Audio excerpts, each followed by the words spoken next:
امام علی نے فرمایا، اے لوگو، پوچھو جو پوچھنا چاہتے ہو، کیونکہ میں زمین کے رستوں سے زیادہ آسمان کے رستے جانتا ہوں۔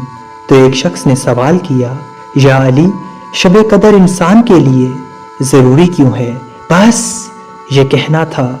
تو امام علی نے فرمایا، شب قدر آسمانوں کے فرشتے زمین پہ آ جاتے ہیں اور ایک ایک گھر تک اللہ کا پیغام پہنچاتے ہیں کہ یہ رات وہ رات ہے جس رات ایک سجدہ ہزاروں سجدوں سے افضل ہے، ایک نیکی ہزاروں نیکیوں سے زیادہ افضل ہے۔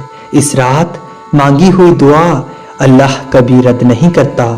اے شخص، اس رات کو سونے والا اپنے مقدر کو سلا دیتا ہے اور اس رات کو جاگنے والا اپنے مقدر کو جگا دیتا ہے۔ تو اس نے کہا، یا علی، شب قدر کی رات کا کوئی ایسا عمل بتائیں جس میں شفا، بقا اور کامیابی کا راز ہو۔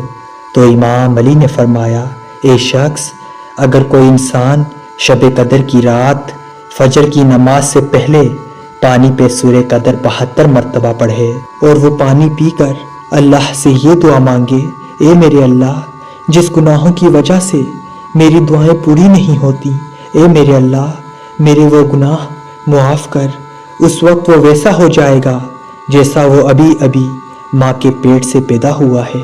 اور پھر ہم محمد و آل محمد کا واسطہ دے کر اللہ سے اپنی دعائیں مانگتا رہے۔ جو جو دعا سورج طلوع ہونے سے پہلے پہلے مانگ لے گا، چاہے وہ اس کے نصیب میں ہو یا نہ ہو، وہ ساری دعائیں اس کے مقدر میں لکھ دی جائیں گی۔